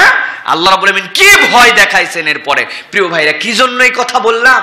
এই কথা বললাম এই জন্য, ধরুন কোনো একটা মানুষ দুটা মানুষকে হত্যা করে ফেলছে, এখন পুলিশের ইনভেস্টিগেশন ঠিক হয়েছে, জজ সাহেব ঠিক মানুষ ছিলেন, যিনি উকিল ছিলেন উনি ন্যায়ের পক্ষে ছিলেন, সাক্ষীরা সত্য সাক্ষ্য দিছে, দেওয়ার পরে ওই লোককে, যেই লোক হত্যা করছে ওই লোকের জন্য ফাঁসির বিধান হয়ে গেছে, তারে ফাঁসি দিয়ে দেওয়া হয়েছে। এখন ধরেন আমার বাপ আর উনার চাচারে মারছিল, আমি খবর পাইছি যে আমার বাপের হত্যার জন্য রাত্রি 12টা 1 মিনিটে 302 ধারায় ফাঁসি কাস্টে ঝুলায় হত্যা করার জন্য জজ সাহেব রায় দিয়েছে। আমি হ্যাপি, না আমার বাপের হত্যার বিচার পাইছে। উনি শুনে বলল হুজুর এত খুশি উনার বাপের হত্যার বিচার পাইছে, আমার চাচার হত্যার বিচারের কি হলো? জজ সাহেবের কাছে যাওয়া বড় কঠিন। তারপরে কোনো কলা কৌশলে যদি যেও পৌঁছায়ও যায়, যে জজ সাহেব জজ সাহেব মারছিল 2 জন রে, ফাঁসিও দিলেন, হুজুর দেখি উনার বাপের হত্যার বিচার পাই খুশি, আমার চাচারটা কবে দিবেন? জজ সাহেব কি বলবে? ভাই পরের দিন আসেন, আবার একবার ফাঁসি দেওয়া হবে। হ্যাঁ নাকি? বুঝতেছেন আমার কথা? ওই লোকের আর ফাঁসি দেওয়া সম্ভব? তাহলে কই ন্যায় বিচার হলো? মারলো 2 জন লোকরে, একজন একবার ফাঁসি দিলেন। আপনি আপনার সাধ্যের মধ্যে ন্যায় বিচার করেছেন, আপনি তারে 2 বার ফাঁসি দেওয়ার ক্ষমতা রাখেন না, কিন্তু আল্লাহ আদেল। আল্লাহ কি করবেন? আল্লাহ ওই দিনে একবার হত্যা করে হত্যার যা কষ্ট ওইটা দেওয়ার পরে আবার জীবন দিয়ে আবার হত্যা করবেন। এই জন্য আল্লাহ আদেল, আর আপনি হচ্ছেন ওই আদেলের প্রতিনিধি হিসাবে। ও আকসিতু, আপনার সাধ্যের মধ্যে আপনি সুবিচার করছেন। দুনিয়ার মানুষ সুবিচারক কিন্তু পূর্ণাঙ্গ ন্যায় বিচারক হতে পারে না প্রিয় ভাইরা, কিন্তু এই চেষ্টা আমাদের মধ্যে থাকতে হবে। এখন আপনি যদি প্রভাবিত হয়ে রাজনৈতিক প্রভাব, সামাজিক প্রভাব, বিভিন্ন কিছুর প্রভাবে যদি আপনি ন্যায় বিচার থেকে ফেরত যান, এর থেকে বড় দুর্ভাগ্যজনক কিছু হতে পারে না। রাসূলুল্লাহ সাল্লাল্লাহু আলাইহি ওয়াসাল্লামের আদরের নাতি, কেমন নাতি?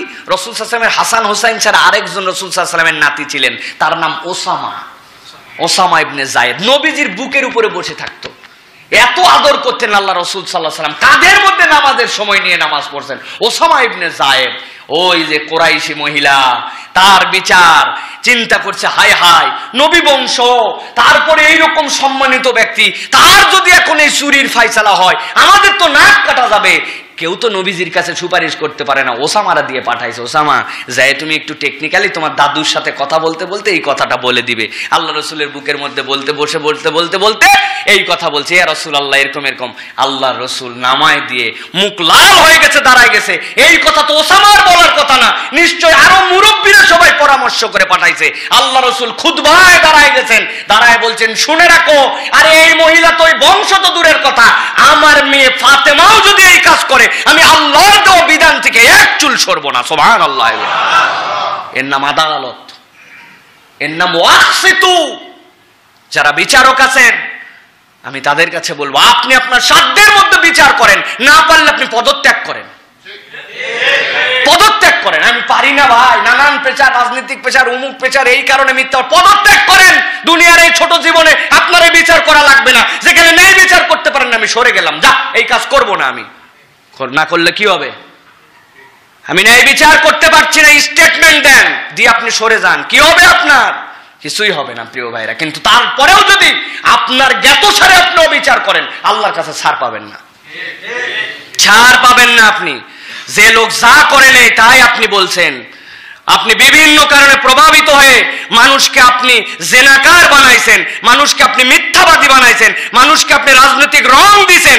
আল্লাহর কাছে আপনাকে দাঁড়াতে হবে, কোনো মাপ নাই, কোনো মাপ নাই। যদি এরকম হতো দুনিয়ায় আপনি স্থায়ী থেকে যাবেন, মুসলমানরা কেবল আল্লাহর বিচারের সাথে, আর যারা অমুসলমান এদের বিচার আল্লাহ করবেন না, তাহলে ভিন্ন কথা ছিল। কিন্তু আল্লাহ রাব্বুল আলামিন বলছেন ওই দিন আল্লাহর সামনে সবাইকে দাঁড়াতে হবে। আল্লাহ রাব্বুল আলামিন এরপরে বলছেন তোমাদের জন্য চতুর্থ নির্দেশনা, লা ইয়াসখার, তোমরা দুনিয়ার বুকে কাউকে তুচ্ছ জ্ঞান করো না, কাউকে বিদ্রুপ করো না, কাউকে ছোট করো না। এইটাই এই সূরার জন্য আপনার আমার চতুর্থ শিক্ষা। আল্লাহ বলছেন, ইয়া আইয়ুহাল্লাযীনা আমানু লা ইয়াসখার কওমুম মিন কওমিন আসা আন ইয়াকুনু খায়রাম মিনহুম ওয়ালা নিসাউম মিন নিসাইন আসা আন ইয়াকুন খায়রাম মিনহুন। আল্লাহ রাব্বুল আলামিন বলছেন, ইয়া আইয়ুহাল্লাযীনা আমানু, হে ঈমানদারেরা, আমি আল্লাহ তোমাদের জন্য নির্দেশ দিলাম, লা ইয়াসখার কওমুম মিন কওমিন, তোমরা এক কওম, এক দল আরেক দলকে, এক গোত্র আরেক দলকে, এক জনপদ আরেক জনপদকে কখনো তুচ্ছ জ্ঞান করো না, কখনো ছোট ভেবো না, কখনো বিদ্রুপ করো না। তুমি তো জানো না, আল্লাহ বলছেন আসা ইয়াকুনু খায়রাম মিনহুন, তুমি মনে করছো সে তোমার বিদ্রুপের পাত্র, কিন্তু আমি আল্লাহ বলছি তোমার ধারণা ভুল হতে পারে, সে তোমার থেকে আল্লাহর কাছে বেশি ভালো হতে পারে। এরপরে আল্লাহ রাব্বুল আলামিন এইটুকুর মধ্যে ইয়া আইয়ুহাল্লাযীনা আমানু, এর মধ্যে তো সব ঈমানদার আছে, নারী আছে, পুরুষ আছে, সবাই থাকার পরেও আমার রব্বুল আলামিন বলছেন আরেকবার তোমাদের জন্য মনে করায় দেই। ছেলেদের কাছে বলার পরে আল্লাহ মেয়েদেরকে আলাদা করে মেনশন করতেছেন। আল্লাহ বলছেন, ওয়ালা নিসাউম মিন নিসাইন আসা আন ইয়াকুননা খায়রাম মিনহুন, ও মেয়েরা তোমরাও খবরদার একদল আরেক দলকে বিদ্রুপ করো না, একদল আরেক দলকে তুচ্ছ জ্ঞান করো না, একদল আরেক দলকে হেয় করো না। তোমরা মেয়েদের মধ্যে থেকেও বললাম, যার ব্যাপারে তুমি এই তুচ্ছ তাচ্ছিল্য করছো, হতে পারে সে তোমার থেকে দামি আল্লাহর কাছে। তাহলে এই তুচ্ছ জ্ঞান করা, এইটা হচ্ছে কঠিন সাংঘাতিক অপরাধ। এই তুচ্ছ জ্ঞান থেকে অহংকার আসে আমাদের মধ্যে। প্রিয় ভাইরা, মানুষকে তুচ্ছ তাচ্ছিল্য করা, হেয় করা, এটা আমাদের জন্য একটা ক্যারেক্টার, এটা আমাদের জন্য একটা মজার আইটেম, এটা হচ্ছে আমাদের আলোচনার মধ্যে বিট লবণ, তাই না ভাই? এটা আমাদের আলোচনার মধ্যে বিট লবণ। আরে বলিস না, মফিজ তো এটা, ঠিক না? আমরা বলি কিন্তু এইগুলো মফিজ, একটা বেকুবের বেকুব। আর বলিস না, বেকুব পাক্কা। আর কি বলবো ভাই, সুন্দর জামা কাপড় পরলেই খালি হলো, এর মগজের মধ্যেও কিছু নাই, মাথার মধ্যেও কিছু নেই। এই যে কত বড় বলদা, এই আমার জানা আছে। এরকম দারুণ দারুণ কথা আমরা বলি না? আমরাই বলি কিন্তু প্রিয় ভাইয়েরা। এই যে তুচ্ছ তাচ্ছিল্য জ্ঞান করা, আল্লাহ রাব্বুল আলামিন বলছেন তুমি জানো না সে আল্লাহর কাছে তোমার থেকে বেটার মানুষ হতে পারে, খবরদার এটা যেন তোমরা করো না। বুখারী মুসলিম শরীফের হাদিসের মধ্যে আসছে, আল্লাহ রাসূল বলছেন আল কিবরু বাতরুল হাক্কি ওয়া গামতুন নাস। অহংকার কি জানো? অহংকার হচ্ছে সত্যকে ত্যাগ করা, সত্যকে উপেক্ষা করা, আর মানুষকে তুচ্ছ জ্ঞান করা। বাতরুল হক ওয়া গামতুন নাস, মানুষকে তুচ্ছ করা আর সত্যকে উপেক্ষা করা, এটাই অহংকার। আমার থেকে সে ছোট, এই ভাবা, এই ভাবনা মনের মধ্যে জায়গা দেওয়া, এটা হচ্ছে আমার নিজের জন্য ধ্বংসের জন্য যথেষ্ট। এই জন্য প্রিয় ভাইরা, কাউকে আমরা তুচ্ছ তাচ্ছিল্য করব না।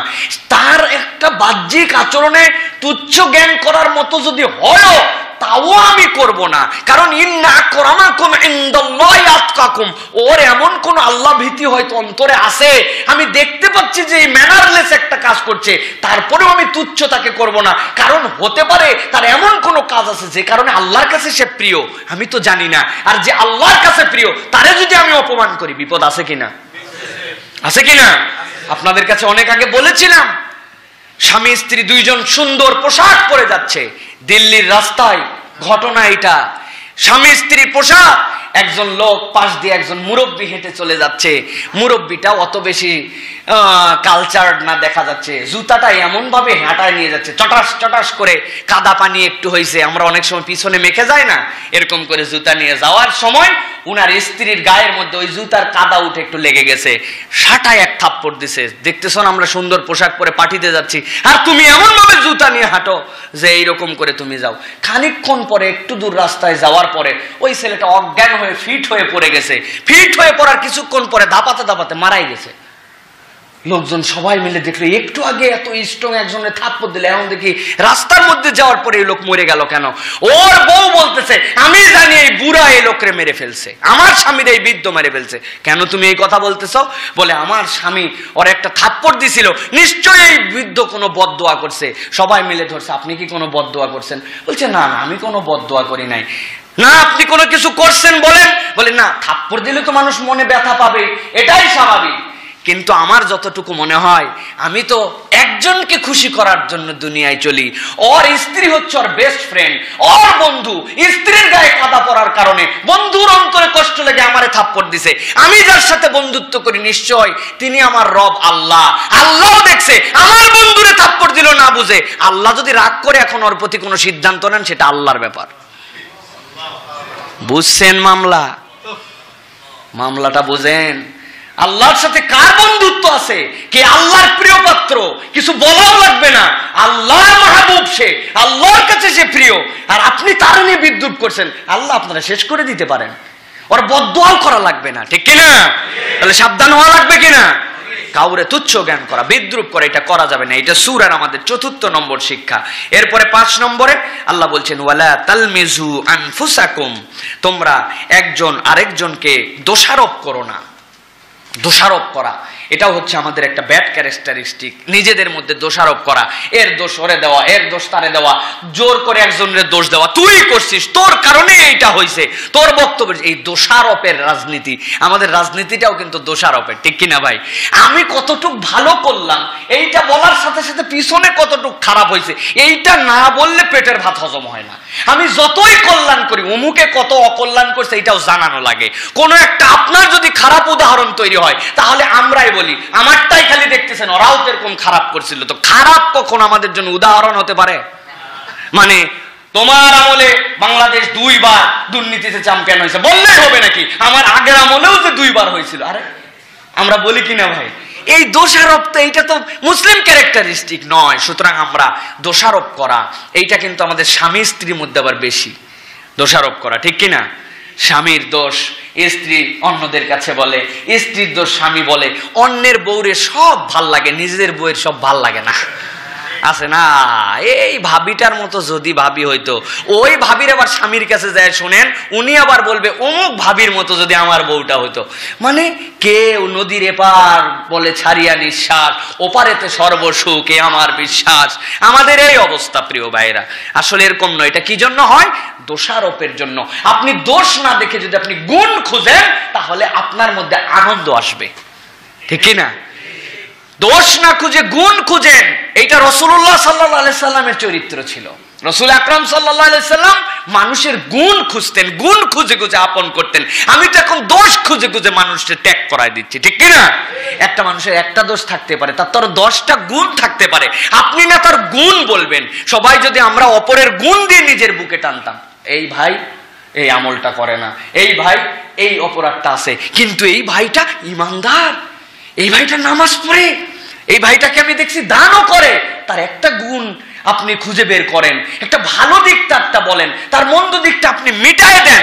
আল্লাহ বলছেন এটা ইমানদারের চরিত্র। আল্লাহ বলছেন ওয়ালা তালমিজু আনফুসাকুম, তোমরা একজন আরেকজনকে দোষারোপ করো না, অপমান করো না। তোমরা এই দোষারোপ থেকে কিন্তু অপমান আসে। একজনকে যখন দোষ দেওয়া হয়, ব্লেম দেওয়া হয়, তখন কিন্তু অপমান আসে। এটা হচ্ছে আমাদেরকে বেঁচে থাকতে হবে। আল্লাহ এরপরে বলছেন ওয়ালা তানাবাজু, তোমাদের জন্য আমি রব্বুল আলামিন বললাম তোমরা একজন আরেকজনকে বাজে নামে ডেকো না। আল্লাহ রাব্বুল আলামিন বলছেন ওয়ালা তানাবাজু বিল আলকাব বিসাল ইসমুল ফুসুক বাদাল ঈমান।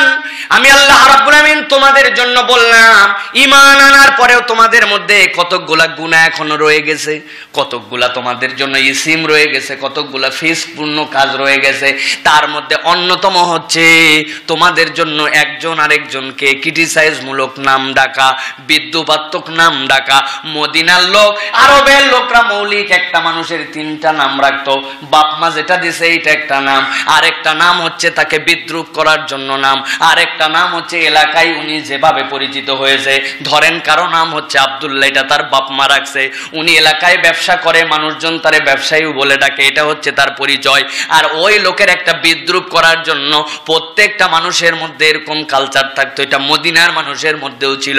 আল্লাহ রাব্বুল আমিন আয়াতে কারিমা নাজিল করে বলছেন ওয়ালা তানাবাজু বিল আলকাব বিসাল ইসমুল ফুসুক বাদাল ঈমান। খবরদার এইরকম করে বাজে নাম দিয়ে মানুষকে ডেকো না। ঈমান আনার পরেও তোমাদের মধ্যে এরকম ফিসকের চরিত্র থাকবে না, এটাই আমি আল্লাহর পক্ষ থেকে নির্দেশনা। আমাদের মধ্যেও কিন্তু এই চরিত্রটা অনেক সাংঘাতিক, ঠিক না? হ্যাঁ, খুব খারাপ চরিত্র এইটা প্রিয় ভাইরা। আল্লাহ আমাদেরকে হেফাজত করুক। আমরা কিন্তু এরকম বিদ্রুপাত্মক নাম দিয়ে মানুষজনকে রেগুলার ডাকি আমরা কিন্তু প্রিয় ভাইরা। হ্যাঁ, ওই বলদাটা কই রে? হ্যাঁ, আপনি বন্ধুদের মধ্যে একটার নাম দিছেন বলদা, একটার নাম দিছেন হচ্ছে টেরা, একটার নাম দিছেন হচ্ছে অন্য ধরনের বাজে একটা কোনো একটা লকব দিয়ে রাখছেন আপনি। হ্যাঁ, টাউট, বাটপার, বিভিন্ন ভাবে আপনারা এরকম, আমরা এরকম নাম ডাকি, মানুষজনকে তুচ্ছ তাচ্ছিল্য করার জন্য ডাকি। খবরদার এইরকম কোন মানুষকে এরকম নাম দিয়ে ডাকা যাবে না। এখন কোন মানুষকে আমরা অনেক সময় টেরা বলি, কোন মানুষকে খোঁড়া বলি, কোন মানুষকে বাইটটা বলি না আমরা প্রিয় ভাইরা, কাইল্লা বলি আমরা এরকম করে প্রিয় ভাইরা। তবে একটা বিষয় আছে যেটা ফাতুল কাদিরের মধ্যে এসেছে, সেখানে বলা হচ্ছে কোন মানুষ যদি ওই এলাকায় তার নির্দিষ্ট শারীরিক অথবা কোনো গুণাগুণের কারণে পরিচিত হয়ে যান এবং এই নামে ডাকার দ্বারা যদি তিনি মনে কষ্ট না পান, তাহলে এইটা বলা যেতে পারে। যেরকম মানুষ বলে ওই যে আমাদের কালু ভাইয়ের দোকানে তুই যা, কালু ভাইয়ের দোকানে এই মাল পাবি তুই। উনার নাম হয়তো আব্দুর রহমান, কিন্তু উনি একটু কালো মানুষ, এই হিসাবে হয়তো কালু ভাই বলে একার মানুষ বলছে। উনি নিজেও বলে যে ওই তোমরা বলো কালু ভাইয়ের দোকানে আসতে বলো, আছে ইনশাল্লাহ সব জিনিস। তার মানে উনি নিজেও এটাকে খারাপ সেন্সে আর নেন না, গালি দেওয়া হয় না। এটা পরে কষায়ের দোকানে যা, বিশ্বাস। এই কসাই মানে কিন্তু সবসময় পজিটিভ না, কিন্তু সেই পেশায় করে এই কোন একটা মানুষ শর্ট বলে, ওই যে বেটে আমাদের যে ভাই আছে না, বেটে ভাইয়ের বাড়ির সামনের বাড়িটাই কিন্তু আমার বাড়ি। এখন উনি বেটে মানুষ, এইটা ওনার পরিচিত হয়েছে, তারপরেও বলা উচিত না, কিন্তু ফাতুল কাদিরের মধ্যে আসছে এইরকম শোহরত থেকে যদি কোনো ব্যক্তির নাম প্রকাশ হয়ে যায় সেই ক্ষেত্রে বললে এটা দোষণীয় নয়, কিন্তু কাউকে অপমান করার জন্য, টিস করার জন্য, খোঁটা দেওয়ার জন্য, কাউকে মানহানি করার জন্য কোন রকম বাজে নামে, বিকৃত নামে ডাকা যাবে। তার নাম দিয়েছে ওই সাত্তাইরিয়া আছে না ভাই, সাত্তাইরিয়া বলে ডাকেন না আপনি, কেন? এটা জায়েজ নাই, এটা আপনি করতে পারেন না, এটা শরীয়তে এলাও করে নাই, তাহলে আমরা এরকম করে আর ডাকবো? এখান থেকে আমরা বেঁচে থাকবো প্রিয় ভাইয়েরা। এরপর আল্লাহ রাব্বুল আলামিন 7 নম্বরে বলছেন ইজতানিবু কাসীরাম মিনাজ-যন, ইয়া আইয়ুহাল্লাযীনা আমানু ইজতানিবু কাসীরাম মিনাজ-যন ইন্না বা'দাজ-যন্নি ইসম।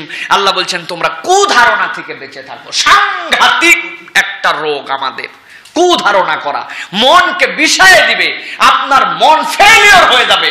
কুধারণা মানুষের প্রতি, মনে হয় এই লোক আমার ক্ষতি করবেই কোনো একটা, আপনি নিজে নিজে এটা খারাপ ধারণা করছেন, এটা কিন্তু আমাদের জন্য খুব সাংঘাতিক। আমি যেই বাড়িতে যাচ্ছি এই শাশুড়ি ভালো হওয়ার কোনো সম্ভাবনাই নাই, বৌমা আগের থেকেই উনি ডিসাইড করছে শাশুড়ি মানেই তো খারাপ, বলে কিনা? এই সামগ্রিক যে কুধারণা, এইটা খুব খারাপ প্রিয় ভাইরা, না এটা আপনি করতে পারেন না। আল্লাহ বলছেন ইজতানিবু কাসীরাম মিনাজ-যন ইন্না বা'দাজ-যন্নি ইসম। আল্লাহ বলছেন তোমাদের এই ধারণাগুলা গুনাহ। চিন্তা করছেন, আপনি ধারণা করছেন উনি সত্য মিথ্যা বিভিন্ন কিছু হতে পারে, আপনার ধারণায় আপনার আমলনামায় গুনাহ লেখাচ্ছে, নাউযুবিল্লাহি মিন যালিক। তাহলে এই বাজে ধারণা করব আমরা, মানুষের ব্যাপারে আমরা হুসনে জন থাকবে, সুধারণা থাকবে। আল্লাহ বলছেন তোমরা যদি বাজে ধারণা করো আল্লাহ তোমাদের ব্যাপারে খারাপ ধারণা পোষণকারী হয়ে যাবেন। হাদিসের মধ্যে আসছে প্রিয় ভাইরা, খুব সাবধান। আল্লাহ রাসূল সাল্লাল্লাহু আলাইহি সাল্লাম বলছেন তোমরা বাজে ধারণা করো না, মানুষের ব্যাপারে খবরদার বাজে ধারণা করো, আমি সুধারণা পোষণকারী হব। পারবো ইনশাআল্লাহ? আমার মনে হয় লোকটা ভালোই হবে, আলহামদুলিল্লাহ। এই আচরণ দেখে বোঝা যাচ্ছে ভালোই হবে ইনশাআল্লাহ। আপনার এই সুধারণার প্রতি আল্লাহ রাব্বুল আলামিনের বরকত নাজিল হবে, আপনার এই সুধারণার উপরে আল্লাহর বরকত নাজিল হবে। সাত্তারুল উয়ুব, মনে রাখেন আপনার আমার যে গুনাহ এইগুলা গোপন রাখতেছেন, যে সাত্তারুল উয়ুব, আপনি যদি মানুষের ব্যাপারে বাজে ধারণা না করে যদি তার কোনো দোষও থাকে আপনি গোপন রাখেন, আল্লাহ আপনার দোষকে গোপন রাখবেন। সুবহানাল্লাহ। কেবল গোপনই রাখবেন না, এই গোপন অবস্থা আল্লাহ কিয়ামতের দিন মাফও করে দিবেন, মাফও করে দিবেন। ডেকে বলবেন এদিকে গুনাহ করছিলি, এইগুলা হ্যাঁ আল্লাহ করছিলাম। আল্লাহ বলবেন এগুলো একটাও কিন্তু আমি প্রকাশ করি নাই, দুনিয়ার কেউ জানতো না, আজকে বান্দা তোর ঈমানের কারণে যা তোর গোপন দোষগুলো আমি গোপন রেখে মাফ করে দেব। সাত্তারুল উয়ুব, এটা হচ্ছে রবের ব্যাপারে আপনাকে সুধারণা পোষণ করতে হবে। আমার রব আমারে ক্ষমা করবেন, এটাই আমার ধারণা। সুবহানাল্লাহ। আল্লাহর নাম গফফার। আল্লাহর নাম কি? গফফার। মানে কি? গফফার কিসের ওজনে আসছে? ফাআলুনের ওজনে আসছে গফফার।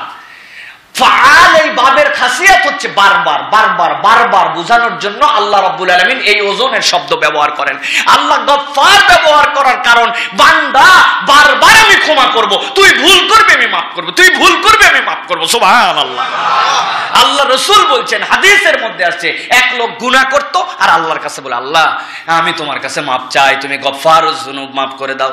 আল্লাহ বলে মাফ করে দিলাম। আবার গুনাহ করে, হ্যাঁ আল্লাহ তুমি গফফার, তুমি মাফ করে দাও। আল্লাহ ফেরেশতাদেরকে ডাক দিয়েছেন, এই ফেরেশতারা সাক্ষী হও। কি জন্য? বলে আমার বান্দা বারবার গুনাহ করে আর আমি বারবার ক্ষমা করি, এইটা সাক্ষী তোমরা থাকো। আমি গফফার, বান্দা তার ধারণায় গুনাহ করে ঠিক, কিন্তু রব হিসাবে আল্লাহই যে ক্ষমা করতে পারে এই বিশ্বাসও তার আছে। তোমরা সাক্ষী হও, আমার বান্দারে আমি মাফ করতেই থাকবো, মাফ করতেই থাকবো, মাফ করতেই থাকবো। ইনি হচ্ছেন গফফার। বারবার যিনি ক্ষমা করেন তিনি গফফার। গফুর ক্ষমাকারী, আর গফফার বারবার যিনি মাফ করেন। এই ফেদটা আল্লাহর উপর থাকতে হবে, এই ভরসাটা আল্লাহর উপর থাকতে হবে। কেমন করে এই ভরসা পয়দা হবে? আপনি মানুষের ব্যাপারে খারাপ ধারণা করেন, আপনি মানুষের ব্যাপারে কোনো পজিটিভ কিছু ভাবেন না, খালি নিজেরটুকু পজিটিভ ভাবেন, আমার আল্লাহ আমারে মাফ করবে আর কারোই মাফ করবে না। কে আপনারে বলছে?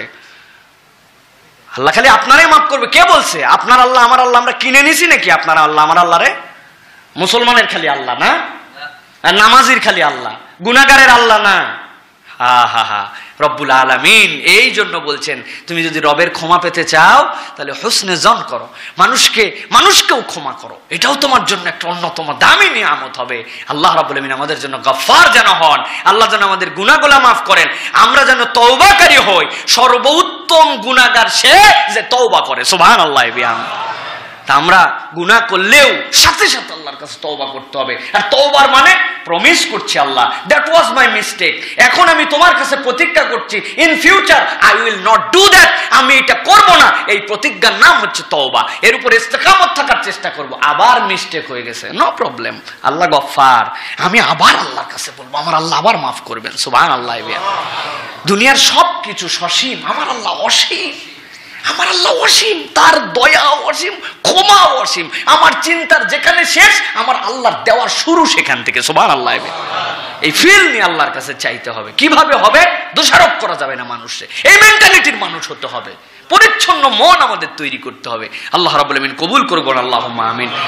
এরপরে আল্লাহ রাব্বুল আলামিন সর্বশেষ আপনার আমার জন্য বলছেন ওয়ালা তাজাসসু, তোমরা do not spy on each other, তোমরা একজন আরেকজনের প্রতি স্পাইগিরি করো না। তাজাসসু, মানুষের পিছে পিছে লেগে থাকা, মানুষের পিছে পিছে দোষ ত্রুটি খুঁজে বেড়ানো, স্পাইগিরি করা।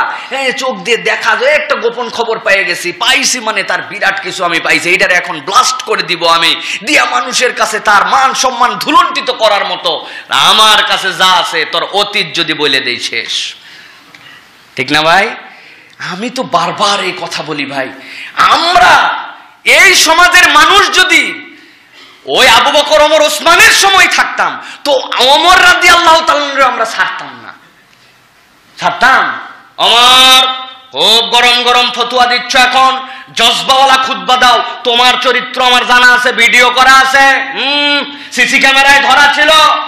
ওই কাবার চত্বর ওই কোনার থেকে একটা সিসি ক্যামেরা ছিল, জাবালে আবু কুবাইসের কোনায় একটা সিসি ক্যামেরা। তুমি তলোয়ার নিয়ে নবীজিরে মারতে যাচ্ছিলে, তোমারে চিনি না, তুমি আবার গরম মারো না। ওমর তুমি গরম দাও। ওমর রাদিয়াল্লাহু তাআলা আমরা সাইজ করে ফেলতাম। কে? এখন আমরা মানুষের অতীত নিয়ে ঘাটাঘাটি করি কিনা? একটুতেই বলি সব ফাঁস করে দিব। প্রত্যেকের আমাদের অতীতের মধ্যে দোষ আছে, আছে কিনা? প্রত্যেকের আছে, কেউ আমরা পারফেক্ট নয়। এই অতীত নিয়ে আমরা ঘাটাঘাটি করে মানুষের চরিত্র, কোনো একটা মানুষ অনেকদিন আপনার কাছে ভালো, কোনো একটা কারণে খারাপ পাইছেন মানে পিছনের সব তার চরিত্র খুঁজে খুঁজে বের করতেছে আর মানুষের কাছে বের করে দিচ্ছি। আচ্ছা ভাই, কোনো একটা মানুষ গুনাহ খাতা করতেও পারে, সে যদি স্বীকৃতি দেয় যে আমি নামাজ পড়ি, আমি তাহাজ্জুদ পড়ি, আমি তার উপরেই থাকি না, তার অতীত খুঁজে তার অপমান করে আমার কি লাভ? আমার আল্লাহ যদি হাজার ভুলের পরেও মরার আগে তওবাতেও তারে মাফ করে, আর আপনি যদি তার অতীতের গুনাহ খাতা প্রকাশ করে দিয়ে এই গুনার কারণে আল্লাহর কাছে ধরা খান, কে বেশি কামিয়াব? কে বেশি কামিয়াব? যে শেষে তওবা করে গেছে। তো আপনি আমি এই মানুষের এই চরিত্র হনন কেন করব? চরিত্র হনন করা তো আমার দায়িত্ব নয় প্রিয় ভাইয়েরা। আর নিজেদেরকেও কথার সময়ও এমন কথা বলতে হবে, নিজের অতীত ইতিহাস সব জেনে বুঝে কথা বলতে হবে। এমন বাগাম্বর করা যাবে না যাতে মানুষের কাছে হাসির পাত্র আমি হই, ঠিক কিনা? তকব্বরি করার দরকার আছে? আমি কত নামাজ পড়ি, কত রোজা রাখি, এ মানুষের কাছে বলার দরকার কি? হ্যাঁ, দরকার আছে বলার? এগুলো ফখর, এগুলা জানানো প্রকারান্তরে, এগুলা হচ্ছে লৌকিকতা। এটার থেকেও বাঁচতে হবে। রিয়া এটা একটা শিরক, রিয়া শিরক, লোক দেখানো আমল শিরক। বুঝছেন না বুঝেন নাই? লোক দেখানো আমল শিরক, এটা হচ্ছে শিরক আসগর। এটা একটা আমি লোক দেখাচ্ছি, এমন সুন্দর করে নামাজ পড়তেছি, কারণ কি? এখন মসজিদে ডানে একজন আছে, বামে একজন আছে, পিছনে আছে, সামনে আছে। আমি যদি এখন রুকু সিজদায় বেশি সময় না দেই, পাবলিক কি বলবে? আপনি আল্লাহকে দেখাচ্ছেন না, দেখাচ্ছেন কারে? জনগণ রে। রিয়া। তো সুতরাং আমি এমন কথা কেন বলি, রিয়া কেন দেখাই আমি? আপনি নামাজ পড়েন, আপনি কালাম পড়েন, ভালো কথা, এটা পাবলিকলি বলে আপনি কি বুঝাতে চান? এটা করা যাবে না প্রিয় ভাইরা। সর্বশেষ আল্লাহ রাব্বুল আলামিন বলছেন ওয়ালা ইয়াকতাব বা'দুকুম বা'দা আইয়ুহিব্বু আহাদুকুম আইয়াকুলা লাহমা আখিহি মাইতা। এই বিষয় আর বলার নাই, আমার সবচেয়ে বড় বলার বিষয় এইটা। বারবার খবরদার তোমরা গীবত করো না। ওয়ালা ইয়াকতাব বা'দুকুম বা'দা আইয়ুহিব্বু আহাদুকুম আইয়াকুলা লাহমা আখিহি মাইতা। মরা ভাইয়ের গোশত খাওয়া যেরকম, গীবত সেরকম, গীবত করো না। গীবত আমাদের চরিত্র থেকে যদি চলে যায়, আমাদের জীবন থেকে 10টা অপরাধ চলে যাবে। কয়টা যাবে? এখন বলা যাবে না, 1:30টা বেজে গেছে প্রায়, অনেক দীর্ঘ। গীবত করা যাবে না। শুধু মোরাল অফ দ্য স্টোরি গীবতের এইটুক মনে রাখেন, গীবত কোনো মিথ্যা কথা নয়, গীবত শতভাগ সত্য কথার নাম গীবত। কে? একজন লোকের 5টা দোষ আছে, ট্রুলি তার মধ্যে 5টাই দোষ আছে, ওই দোষটাই তার অগোচরে বলার নাম গীবত। মিথ্যা বললে তো তহমত, কিন্তু তার মধ্যে দোষ আছে, লোকটা উপস্থিত নাই, তার পিছনে বলতেছেন, এর নাম গীবত। এইটাকে শরীয়ত সম্মত পদ্ধতি বানাইছি, বলা উচিত না, না বলেও পারি না, আল্লাহ মাফ করুক, বলে দিলাম। আরে শরীয়ত সম্মত হালাল গীবত, লা হাওলা ওয়ালা কুওয়াতা ইল্লা বিল্লাহ, এটা বলা উচিত না, না বলেও পারি না, আল্লাহ মাফ করুক। বেলাল ভাই বললেন, আমাদের ইমাম সাহেব, বেলাল ভাই বলছে, ঠিক বলছেন হুজুর, আল্লাহ মাফ করুক আমাদেরকে। মসজিদের মধ্যে আমরা কি সুন্দর শরীয়ত সম্মত গীবত করতেছি, আছে কিনা আমাদের চরিত্রে? আছে মানে কি? এইটা হচ্ছে সামুদ্রিক বিট লবণ। আমাদের ইমানদারের চরিত্রে এইটা ছাড়া, যেরকম আপনি ঝাল লবণ সব মিশায় বড়ই খাইলে মজা লাগে, আমাদের সকল গুনার মজা হচ্ছে গীবত। একটা মানুষও নাই আমরা গীবত মুক্ত না। কিভাবে? আমি গীবত করি না, কিন্তু যে জায়গায় বসে আছে ওই জায়গায় হোঁ দেওয়া লাগে। আচ্ছা, আমি এগুলা বলতে চাই না ভাই, এগুলো শুনতে ভালো লাগে, কিন্তু যা বলছেন ভুল বলেননি। প্রিয় ভাইয়েরা, এই যে গীবত, আল্লাহ বলছেন, ওয়ালা ইয়াগতাব বা'দুকুম বা'দা আইয়ুহিব্বু আহাদুকুম আইয়াকুলা লাহমা আখিহি মাইতা ফাকারিতুমু। তুমি তোমার মরা ভাইয়ের গোশত খাবে, রুচিতেই কুলাবে না। আল্লাহ রাসূল মেরাজের দিনে আল্লাহ রাসূল বলেন, আমাকে নিয়ে যাওয়া হচ্ছিল, এক দলকে তামার আঙ্গুল দেওয়া হয়েছে, তাদের গায়ের গোশত আঁচড়ায় আঁচড়ায় তুলে ফেলা হচ্ছে। জিবরাইলকে দেখে আমি বললেন, জিবরাইল, এইরকম কেন করা হচ্ছে? আল্লাহ রাসূল বললেন, ওরা নিজেদের ভাইয়ের গীবত করতো, এই জন্য আজকে তামার আঙ্গুল বানায় তাদের গোশত আঁচড়ায় গায়ের থেকে তুলে ফেলার পরে আবার গোশত লাগানো হয়, আবার আঁচড়ায় ফেলা হয়। আল্লাহ আগেই দেখাইছেন নবীকে ডেমনস্ট্রেশন। কি আমল করে যাব আমরা? সুতরাং আসুন আমরা গীবত, মানুষের পরনিন্দা, পিছনে কথা বলা, এগুলা থেকে বেঁচে থাকে। আল্লাহ কবুল করুক, বলেন আল্লাহুম্মা আমিন। ওয়া আখির দাওয়ানা আলহামদুলিল্লাহি রাব্বিল আলামিন। সুবহানাকাল্লাহুম্মা বিহামদিকা আশহাদু আল্লা ইলাহা ইল্লা আনতা আস্তাগফিরুকা ওয়া আতুবু ইলাইক।